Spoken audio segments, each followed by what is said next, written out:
আসসালামু আলাইকুম guys, new গল্প আইসা পড়ছে। যাই হোক, বেশি কথা না কয়ে গল্প শুরু করা যাক। রাফি ভাইয়া, বাসায় তো কেউ নেই, বাহিরেও বৃষ্টি পড়তাছে, তুমি এই বৃষ্টির দিনও আমাকে পড়াতে চলে এলে? রাফি তার হাতের ছাতাটি টেবিলের এক পাশে রাখলো, তারপর অনুর দিকে তাকিয়ে রাগী স্বরে বলল, বাসায় কেউ নেই বলে আমি কি তোকে পড়াতে আসতে পারি না? অনু, তুই এটা কি করে বললি? অনু কিছুটা ঘাবড়ে গিয়ে রাফিকে বলল, আমি তো এটা বলতে চাইনি রাফি ভাইয়া। রাফি বলল, তাহলে কি বলতে চাইছিলি? আর খালামণি কোথায়? তখন অনু বলল, আম্মু বাসায় নেই আর আব্বু তো অফিসে। রাফি রুমের দরজা লাগিয়ে দিল। অনু ভয় পেয়ে গেল, বাসায় কেউ নেই, তাই অনুর আরো ভয় লাগছে। রাফি অনুর দিকে তাকিয়ে বলল, নিজের রুমে যা, তোকে আজকে পড়তে হবে। অনু মন খারাপ করে বলল, আজকে না পড়লে হয় না রাফি ভাইয়া, দেখো বাইরে কত বৃষ্টি, এই বৃষ্টির দিনে পড়তে মন চায় না। রাফি এবার রেগে গিয়ে বলল, থাপ্পড় চিনিস? থাপ্পড়ে তোর সব দাঁত ফেলে দিব, বেয়াদব মেয়ে, যা নিজের রুমে গিয়ে পড়তে বস। রাফির এমন কথা শুনে অনুর কান্না পেয়ে যাচ্ছে, কিন্তু কান্নাটা চেপে নিজের রুমে চলে গিয়ে পড়ার টেবিলে বসলো। অনু ইন্টার ফার্স্ট ইয়ারে পড়ে আর রাফি অনার্স চতুর্থ বর্ষে পড়ে। রাফি অনুর একমাত্র খালাতো ভাই। রাফির কোনো ভাই বোন নেই, অনুরও কোনো ভাই বোন নেই। অনুর মা আর রাফির মা আপন দুই বোন। অনু এবং রাফির বাসা যেহেতু কাছাকাছি, তাই অনায়াসে রাফি অনুর বাসায় আসতে পারে। রাফির এই হুটহাট অনুর বাসায় চলে আসাটাও অনু মানতে পারে না। অনুর মা রাফিকে কিছু বলেও না, উল্টো রাফি বাসায় আসলে অনেক খুশি হয়। তাই অনুর মা অনুকে পড়ার দায়িত্বটা রাফিকেই দিয়েছে। আর রাফি প্রচণ্ড রাগী একটা ছেলে। রাফিকে দেখেই অনু ভয় পায়, তাই না পারে কিছু বলতে আর না পারে কিছু সইতে। অনু খুব নিরুপায়। অনু মন খারাপ করে একটা বই বের করলো, ফিজিক্স বইটা বের করে পৃষ্ঠা এক পাতা দু পাতা উল্টাতে লাগলো। অনুর হঠাৎই মনে পড়লো তার আজকে কোনো পড়া হয়নি। রাফি ভাইয়া যে আজ তাকে কঠিন শাস্তি দিবে তা অনু ভালো করেই জানে। অনুর বুকের ভিতরটা ভয়ে কাঁপতে লাগলো। রাফি রুমে এসে অনুর পাশের চেয়ারে বসে বলল, আজকে তো ফিজিক্সের দ্বিতীয় অধ্যায় পড়া ছিল, এখন তোকে আমি ম্যাথ করতে দিব, ঝটপট করে ফেল, বেশি লেট করলে মায়ের খাবি। অনু অপরাধের স্বরে রাফিকে ডাক দিল, রাফি ভাইয়া। ওইদিকে রাফি ফিজিক্সের বইটা একটা অধ্যায় মনোযোগ দিয়ে দেখছিল। অনুর ডাকে অনুর দিকে শান্ত চাহনিতে বলল, হ্যাঁ বল, কি হয়েছে? অনু বলল, মানে রাফি রেগে গিয়ে বলল, কি মানে করছিস, ঠিক করে উত্তর দে। অনু কান্না জড়িত কণ্ঠে রাফিকে বলল, ভাইয়া আমি আজকে পড়া শিখতে পারিনি। রাফি কপালে হাত দিয়ে শান্ত স্বরে বলল, কি বললি, আরেকবার বল। রাফি ভয়ে কাঁপাকাঁপি অবস্থা হয়ে গিয়েছে। রাফি এত শান্ত স্বরে কথা বলছে মানে আজকে বাইরে এই ঝড় বৃষ্টির সাথে অনুর কপালেও ঝড় বৃষ্টি আছে। অনু কিছু না বলে একদম চুপ করে হাত গুটিয়ে বসে রইল। রাফি আবারও অনুকে জিজ্ঞাসা করলো, কিরে অনু, কথা বলছিস না কেন? বলতে বলছি না। শেষের কথাটা রাফি এত চিৎকার করে বলল যে অনু ভয়ে কেঁদে দিল। আবার বলল, আমি আজকে পড়া শিখতে পারিনি। রাফি বলল, কেন শিখতে পারিসনি? অনু বলল, কিছুই ভালো লাগছিল না। রাফি এবার রাগের দৃষ্টিতে অনুর দিকে তাকিয়ে বলল, মস্করা করা হচ্ছে, তুই বসা থেকে ওঠ। অনু তাই করলো, চেয়ারে বসা থেকে উঠে দাঁড়ালো। রাফি অনুরে আলমারির দিকে ইঙ্গিত করে বলল, ওই দিকে গিয়ে দাঁড়িয়ে 200 বার কান ধরে উঠ বস করবি, কোনো চিটিংবাজি করবি না। আমি গুনে গুনে দেখব তুই কতবার কান ধরে উঠ বস করলি। বাইরে জুড়ে বজ্রপাত হলো। রাফির কথা অনু অবাক হয়ে শুনছে। নিজের খালাতো ভাই এতটা নির্দয় হয় তা অনুর জানা ছিল না। অনু মিনতি করে রাফিকে বলল, এবারের মতো আমাকে ক্ষমা করে দাও রাফি ভাইয়া, আমি এবার থেকে প্রতিদিন পড়া শিখে রাখবো। রাফি বলল, কোনো ক্ষমা নেই, যা বলছি তাই কর, কান ধরে উঠ বস কর। তখন অনু বলল, আমি পারবো না। রাফি বড় লাঠিটি হাতে নিয়ে বলল, তাহলে লাঠির আঘাত খাবি। অনু ভয়ে ভয়ে রাফিকে বলল, না না না, আমি কান ধরে উঠবস করছি। অনু রাফির কথা মতো কান ধরে উঠবস করতে লাগলো আর রাফি উঠবস গুনতে লাগলো। অনুর কাছে রাফি পৃথিবীর সেরা নিষ্ঠুরতম মানুষ মনে হচ্ছে। 40 বার কান ধরে উঠবস করে অনু হাঁপিয়ে গেছে আর উঠবস করতে পারছে না বলে রাফিকে বলল, রাফি ভাইয়া আমি আর পারছি না, পায়ে ভীষণ ব্যথা করছে, আমাকে আর উঠবস করতে বলো না। তখন রাফি বলল, এখনো তোর 160 বার কান ধরে উঠবস করতে হবে অনু, কোনো ক্ষমা নেই। তখন অনু বলল, রাফি ভাইয়া তুমি আমার সাথে এমন কেন করতাছো? তখন রাফি বলল, পড়া শিখলে এমন কষ্ট করতে তোকে হতো না, এখন আমার কিছু করার নেই, কান ধরে উঠবস কর। অনু কষ্ট করে আরো 20 বার কান ধরে উঠবস করলো আর না পেরে মাটিতে শুয়ে পড়লো। রাফি চেয়ারের টেবিল থেকে উঠে এসে অনুর পাশে মাটিতে বসলো। রাফি বলল, এই অনু তোর কি হলো? অনু কোনো কথা বলছে না, অনু চোখ বন্ধ করে আছে। রাফি কোনো উপায় না পেয়ে অনুকে কোলে তুলে নিয়ে বিছানায় শুয়ে দিল। অনু চোখ খুলে রাফির দিকে তাকিয়ে চাপা কান্না করে রাফিকে বলল, রাফি ভাইয়া তুমি খুব পচা, আমাকে শুধু কষ্ট দাও। রাফি অনুর দিকে এক দৃষ্টিতে তাকিয়ে রইল। গাইস সবাই হেডফোন লাগাও। অনু বুঝতে পারছে না রাফি এভাবে কেন তার দিকে তাকিয়ে আছে। রাফি হঠাৎ করে অনুর দিকে ঝুঁকে এসে অনুর কপালে গভীর চুমু দিল। অনু ভয়ে কিছুটা দূরে সরে বলল, রাফি ভাইয়া তুমি আমার কপালে চুমু দিলে কেন? তখন রাফি বলল, বেশি কথা বলিস তুই, চুপ করে শুয়ে থাক, আরও 140 বার তোকে কান ধরে উঠবস করতে হবে। অনু রাফির ডান হাত নিজের দু হাতে আঁকড়ে ধরল। রাফি নিজের হাতে অনুর হাত চেপে ধরা দেখে অবাক হলেও কিছু বলল না, শুধু অনুর মুখের দিকে তাকিয়ে রইল। অনু রাফির হাত চেপে ধরেই বলল, প্লিজ রাফি ভাইয়া আমাকে আর শাস্তি দিও না। রাফি চোখ বন্ধ করে কিছুক্ষণ ভেবে তারপর বলল, শাস্তি দিব না, কিন্তু একটা শর্ত আছে। অনু ভয় পেয়ে রাফিকে বলল, কি শর্ত ভাইয়া? রাফি বলল, তোকে আমার দুগালে দুটো চুমু দিতে হবে। অনু চোখ বড় বড় করে শুয়ে থাকা থেকে উঠে বসে রাফির দিকে তাকিয়ে অবাক হয়ে বলল, কি? রাফি স্বাভাবিক কণ্ঠে বলল, যা শুনলি তাই করতে হবে, না হলে তোকে 140 বার কান ধরে উঠবস করতে হবে। অনু ভয় পাওয়ার দৃষ্টিতে রাফির দিকে তাকিয়ে বলল, আমি তোমার দুগালে চুমু দিতে পারবো না রাফি ভাইয়া, তুমি আমাকে অন্য কিছু করতে বলো। রাফি অনুর দিকে হিংস্র দৃষ্টিতে বলল, তাহলে 140 বার কান ধরে উঠবস কর। রাফি কথায় অনু কান্না পেয়ে যাচ্ছে। কতটা লজ্জাজনক পরিস্থিতিতে রাফি অনুকে ফেলছে। অনু কি করে এটা করবে? আর না করেও তো কোনো উপায় নেই, কারণ অনুর পায়ে এখন খুব ব্যথা করছে। পায়ের ব্যথায় উঠতে পারবে কিনা সন্দেহ। অনু উপায় না পেয়ে রাফির কাছে গেল। রাফি এখনো অনুর দিকে তাকিয়ে আছে। অনু রাফির খুব বেশি কাছে। রাফির থেকে অনুর দূরত্ব 1 ইঞ্চি। অনুর ভীষণ ভয় লজ্জা লাগছে, তাই অনু চোখ বন্ধ করে রাফির 2 কাঁধে নিজের 2 হাত রেখে রাফির গালে চুমু দিতে গেল, কিন্তু ভুলবশত অনু রাফির গালে চুমু দিতে গিয়ে ঠোঁটে চুমু দিয়ে ফেললো। অনু চোখ খুলে যখন ব্যাপারটা বুঝতে পারলো তখন অনেক জোরে চিৎকার দিল। এটা অনু কি করে ফেললো? ভুলবশত কিনা রাফি ভাইয়ের ঠোঁটে চুমু দিয়ে ফেললো। এবার অনু বিছানায় হাত পা ছড়িয়ে ছিটিয়ে কান্না করতে লাগলো, কিন্তু রাফি সেই একইভাবে বিছানার এক পাশে বসে আছে। রাফি অনুর কান্না দেখে মনে মনে রাফি হাসি পেলেও মুখে অনুকে বলল, বাহ অনু বাহ, তুই তো দেখি এক ধাপ এগিয়ে গিয়েছিস রে। তোকে বললাম আমার দুগালে চুমু দিলেই তুই শাস্তি থেকে মুক্তি পাবি, আর তুই কিনা সরাসরি আমার ঠোঁটে চুমু দিয়ে বসলি।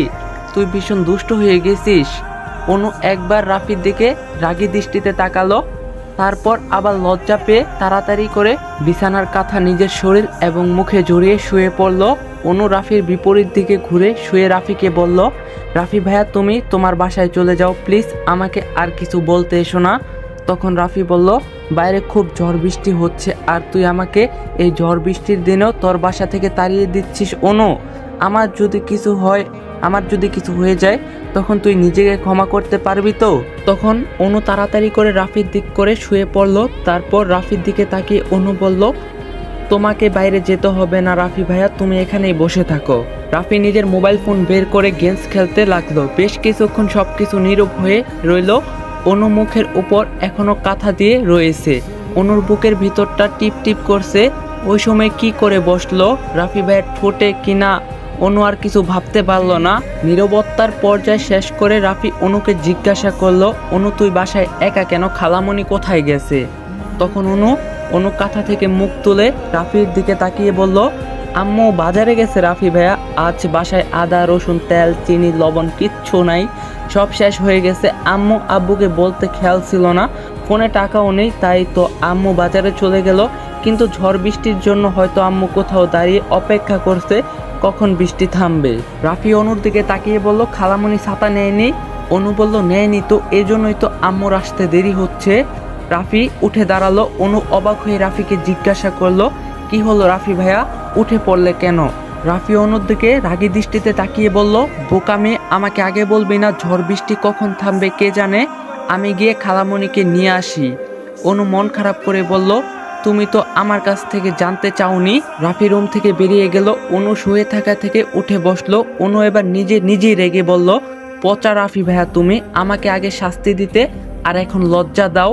আম্মুকে তো রাফি ভাইয়ার এসব কাজের কথা বলতেও পারবো না। আম্মুকে বলে দিলে রাফি ভাইয়া আমার 12টা বাজিয়ে দিবে। বেশ কিছুক্ষণ সময় পর রাফি অনুর মা আমেনা বেগমকে নিয়ে বাসায় পৌঁছালো।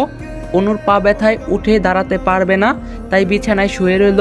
আমেনা বেগম অনুর রুমে এসে হাসি মুখে অনুকে বলল, দেখছিস অনু, আমার রাফি বাবা কত ভালো। তুই তো কোনো কাজেরই না, আমি ঝড় বৃষ্টিতে দাঁড়িয়ে আছি, কই আমাকে হাতে ছাতা নিয়ে নিতে আসবি তা না, উল্টো এখানে শুয়ে পড়ে ঘুমাচ্ছিস। রাফির কাছ থেকে তো কিছু শিখতেও পারিস অনু। অনু বিরক্ত দৃষ্টিতে তার মায়ের দিকে তাকিয়ে রইল। অনু আমেনা বেগমকে জিজ্ঞাসা করলো, আম্মু রাফি ভাইয়া কোথায় গেছে? আমেনা বেগম অনুকে বলল, রাফি আমাকে বাসায় পৌঁছে দিয়ে নিজের বাসায় চলে গেছে। কত করে বললাম বৃষ্টি কমলে তারপর বাড়ি যা, কিন্তু আমার কথা ছেলেটা শুনলই না। অনু মন খারাপ করে বলল, ও। আমেনা বেগম রেগে রেগে অনুকে বলল, আজকে ঠিকঠাক মতো রাফিকে পড়া দিতে পারছিস তো? অনু হাসার চেষ্টা করে বলল, হ্যাঁ আম্মু পেরেছি। যাক, পড়া পেরেছিস তাহলে। এই কথা বলে আমেনা বেগম অনুর রুম থেকে চলে গেল। অনু মনে মনে বলল, তোমার বোনের ছেলে যে কত ভালো তা তো তুমি জানো না আম্মু। ভালো না ছাই, একে তো রাগী, তার সাথে পুরাই লুচ্চা রাফি ভাইয়া, কিন্তু তোমাকে বললে তো তুমি উল্টো আমাকে বকবে, আমার কথা বিশ্বাসই করবা না। কি কপাল আমার। অনু মনে মনে এসব ভাবছিল, তখন অনুর ফোনে রাফির কল আসলো। অনু ফোনের স্ক্রিনে রাফি ভাইয়ের নাম দেখে চমকে উঠলো। রাফি ভাইয়া আবার কল দিল কেন? কাপা কাপা হাতে ফোনটা হাতে নিয়ে রিসিভ করে অনু বলল, হ্যালো রাফি ভাইয়া।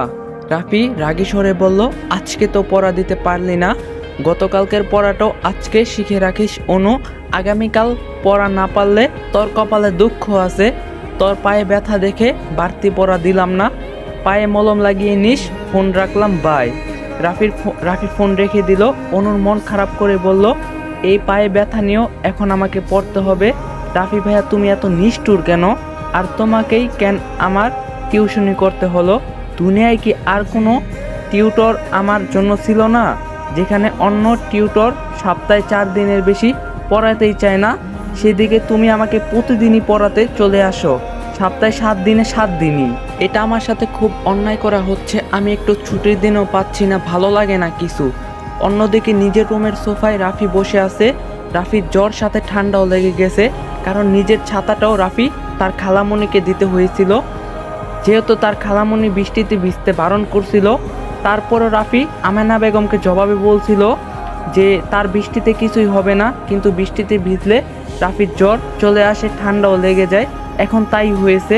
রাফি রুমাল দিয়ে নিজের মাথা মুছতে মুছতে বলল, জ্বর ঠান্ডা আসার আর টাইম পেল না, কিন্তু আমার যতই জ্বর ঠান্ডা লাগুক না কেন, কাল অনুকে আমি পড়াতে যাবই। মেয়েটা একটুও পড়াশোনা করে না, এই অনুকে নিয়ে যে আমি কোথায় যাব?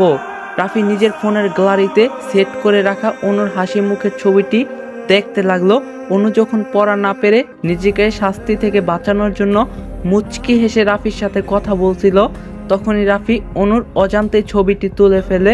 রাফি অনুর ছবির দিকে তাকিয়ে আবারও বলতে লাগলো, তুই খুব বোকা অনু, এতটাই বোকা না হলেও পারতি, কিন্তু তোর এই বোকামিতে খুব মানায়। পরের দিন বিকালে কলিং বেল বাজলো। অনু দরজা খুলে দেখে রাফি এসেছে। অনু মুখটা গোমট করে নিজের রুমে চলে গেল। অনু নিজের চেয়ারে বসে পড়লো। রাফি অনুর পাশের চেয়ারে বসলো। অনু রাফির দিকে তাকিয়ে চোখ নামিয়ে নিল, কিন্তু আবারও খেয়াল করে রাফির দিকে অনু তাকালো। এবার রাফি রাগী স্বরে অনুকে বলল, কিরে অনু, এভাবে আমার দিকে তাকিয়ে আছিস কেন? অনু অবাক হয়ে রাফিকে বলল, রাফি ভাইয়া তোমার চোখ মুখ খুব লাল হয়ে আছে। রাফি বইয়ের পাতা উল্টাতে উল্টাতেই অনুর দিকে তাকিয়ে থেকে বলল, আমার চোখ মুখ লাল হয়েছে ভালো কথা, তাতে তোর কি অনু, তুই পড়ায় মনোযোগ দে। তোমার চোখ লাল দেখতে আমার ভালো লাগছে না রাফি ভাইয়া। অনু হঠাৎ করেই রাফির কপালে হাত ছুঁয়ে দিল। রাফি নিজের কপালে রাখা অনুর হাতটা সাথে সাথে চেপে ধরে সরিয়ে ফেলল। অনু আর্তনাদ করে বলল, রাফি ভাইয়া তোমার তো খুব জ্বর। রাফি বলল, আই ডোন্ট কেয়ার। অনু বলল, রাফি ভাইয়া তুমি ওষুধ খাওনি? এবার রাফি রেগে চিৎকার করে বলল, জাস্ট সেট আপ অনু, আমাকে নিয়ে বেশি কথা বলবি না, পড়া বের কর। অনু রাফির ধমক খেয়ে কাঁদতে লাগলো। রাফি অনুর কান্না সহ্য করতে পারে না, তাই রাফি অনুর চোখের জল মুছে দিতে লাগলো। অনু এবার রাফির হাত চেপে ধরলো। অনু রাফির হাত চেপে ধরায় রাফি রেগে অনুকে বলল, আমার হাত ছাড় অনু। রাফি রেগে গেছে বুঝতে পেরে অনু হাত ছেড়ে দিল। মুহূর্তেই অনু রাফিকে বলল, আমি আজকে পড়বো না রাফি ভাইয়া, তুমি যতই আমাকে জোর করো না কেন আমি পরবো না। রাফি হাতে লাঠি নিয়ে বলল, কি বললি তুই? রাফির হাতে লাঠি দেখে অনু ভয়ে ভয়ে বলল, তোমার শরীরে জ্বর রাফি ভাইয়া, এত কষ্ট করে তোমায় আজকে আমাকে পড়াতে হবে না, তুমি এখানে বসো, আমি তোমার জন্য খাবার নিয়ে আসছি। রাফি বলল, আমি কিছুই খাবো না অনু, আর তোকে পড়তে হবে মানে পড়তেই হবে। অনু বলল, কিন্তু আমি তো পড়বো না। রাফি রেগে গিয়ে বলল, বুঝতে পেরেছি তুই আমার কথা শুনবি না, তোর পড়াশোনায় মনোযোগ নেই, বেশ ভালো কথা, আমি আর তোকে কোনোদিন পড়াতে আসবো না, আজকেই তোকে লাস্ট পড়ালাম, আমি চললাম। রাফি অনুর রুম থেকে চলে গেল। রাফির কথায় অনু অবাক হলো, সত্যি রাফি ভাইয়া আর পড়াতে আসবে না? রাফি ভাইয়া পড়াবে না এটা তো ভালো কথা, কিন্তু অনুর এত মন খারাপ কেন হচ্ছে অনুর জানা নেই। অনু টেবিলে মাথা ঠেকিয়ে কাঁদতে লাগলো। রাফি চলে যাচ্ছে দেখে আমিনা বেগম রাফিকে ডাক দিয়ে জিজ্ঞাসা করলো, রাফি বাবা, তোমার অনুকে পড়ানো হয়ে গেছে? রাফি হতাশ হয়ে বলল, খালামণি, অনুকে পড়ানো হয়নি, অনুর পড়াশোনায় একদম মনোযোগ নেই, তাই আমি ভাবছি আমি আর অনুকে পড়ানোর জন্য আসবো না, অনুর জন্য অন্য কোনো টিউটর রাখলে ভালো হবে। আমেনা বেগম অনুর উপর রেগে গিয়ে রাফিকে বলল, মেয়েটা এত খারাপ হয়ে গেছে, আজকে আমি অনুকে উচিত শিক্ষা দিব। অনুর মা রেগে অনুর রুমে যাওয়ার জন্য রওনা দিতে গেলেই রাফি বাধা দিয়ে বলল, না খালামণি, অনুকে কিছু বলো না, অনু বাচ্চা মেয়ে, আমি হয়তো অনুকে ঠিকঠাক পড়াতে পারছি না। আমেনা বেগম রাফিকে বলল, তুমি এত মেধাবী ছাত্র হয়ে অনুকে ঠিকঠাক পড়াতে পারছো না, এটা আমার বিশ্বাস হচ্ছে না বাবা। রাফি আমেনা বেগমকে বলল, কিন্তু এটাই সত্যি খালামণি, আমি অনুর জন্য সঠিক শিক্ষক নই, আমি এখন আসি খালামণি। রাফি, বাবা দাঁড়াও, কিছু না খেয়ে চলে যাচ্ছ কেন? রাফি বলল, আমার খিদা নেই খালামণি, আমি আসি, আর এমনিতেও তো মাঝে মাঝে এই বাড়িতে আসবই। রাফি আর এক মুহূর্ত দাঁড়ালো না, অনুর বাড়ি থেকে বেরিয়ে চলে গেল। অনুর মা মন খারাপ করে অনুর রুমে গিয়ে দেখে অনু টেবিলে মাথা ঠেকিয়ে বসে আছে। অনুর মা অনুর রুমে এসে বলল, তুই কেন রাফিকে তাড়িয়ে দিলি অনু? অনু তার মায়ের মুখে এমন কথা শুনে চোখের জল মুছে ভাঙা গলায় বলল, আমি রাফি ভাইয়াকে তাড়িয়ে দেইনি আম্মু, রাফি ভাইয়া নিজেই চলে গেছে। আমেনা বেগম অবাক হয়ে অনুকে বলল, তুই কাঁদছিস কেন অনু? রাফি তোকে আর পড়াতে আসবে না, তোর তো খুশি হওয়ার কথা। অনু খেয়াল করে দেখলো, হ্যাঁ অনু কাঁদছে, কিন্তু কেন কাঁদছে সেটাই বুঝতে পারছে না। অনু চুপ করেই রইল। আর অন্যদিকে রাফি মাঠের এক কোনায় বেঞ্চে বসে আছে। রাফির সাথে আছে রাফির বন্ধু আবির, নিলয়, প্রান্ত, রিধি, মিম। ঠিক তখনই আবির জিজ্ঞাসা করলো, কিরে মামা রাফি, মন খারাপ করে বসে আছিস কেন? আমরা সবাই বক বক করছি, তুই তো কিছুই বলিস না, কি হয়েছে তোর? জ্বরের শরীর নিয়েও এখানে আড্ডা করতে চলে এলি? রাফি উত্তরে বলল, জানি না। তখন রিদি রাফিকে বলল, তোর মতো সুদর্শন ছেলেকে মন খারাপে মানায় না রাফি, তোরে রাগী লোকেই মানায়, তুই তো আমাদের বললি তোর শরীর খারাপ, তাহলে বাসায় গিয়ে রেস্ট নে, না হলে আমাদের সাথে গল্প কর। রিদির কথা শুনে মিম বলল, হ্যাঁ ঠিক বলছিস রিদি, এই রাফি যে কেন মন খারাপ করে এখানে বসে আছে কিছুই বুঝতে পারতাছি না। ঠিক তখনই নিলয় রাফির কাঁধে হাত রেখে বলল, কিরে কিরে মামা, ছেঁকা টেকা খাইছিস নাকি মামা?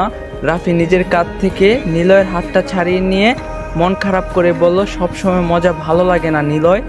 প্রান্ত হেসে বলল, বুঝছি, পোলায় প্রেমে পড়া দেবদাস হইছে রে। বন্ধুদের কথাবার্তায় রাফির কাছে ভালো লাগছে না, তাই রাফি সেখান থেকে উঠে চলে গেল। সবাই পিছন থেকে ডাকতে লাগলো, কিন্তু রাফি শুনলো না।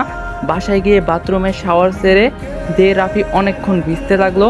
আর রাফি মনে মনে বলল, আমার কেন যেন মনে হচ্ছে আমি অনুর প্রতি খুব বেশি দুর্বল হয়ে যাচ্ছি। না, আমার এত দুর্বল হলে চলবে না, সামনে আমার অনার্স ফাইনাল এক্সাম, সারাদিন অনুর কথা ভাবা চলবে না, আর কখনো অনুকে পড়াতে যাব না আমি। অনুর কাছে গেলে নিজেকে কেমন যেন পাগল পাগল মনে হয়, এটা হতে দেওয়া চলবে না।